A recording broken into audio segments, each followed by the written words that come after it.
So the story I chose for this week's reading log was Little Mouse Gets Ready by Jeff Smith and illustrated by Jeff Smith. This is a 2010 Theodore Storrs-Geisel award-winning book. So it's basically about a mouse. His mom yells at him saying, "Hey, we're getting ready to go to the barn," and the mouse decides for himself that he wants to get ready. So basically walks us through the steps of getting ready, putting on her pants, putting on the shoes, shirts, underwear, all that other stuff. And then towards the end of the story, it's a funny twist. The mouse yells to his mom saying, "Hey, I'm ready to go to the barn," and the mom looks at him in a weird way and saying, "Mice don't wear clothes." So it kind of has a funny twist to it. This is the illustrations that Jeff uses in this book are cartoon-like.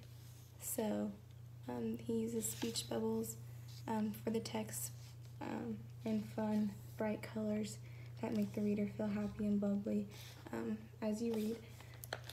So recommending this book for children is great because it introduces them the daily skills that everyone needs to use as we get dressed, or for like the daily skills we use in our everyday lives.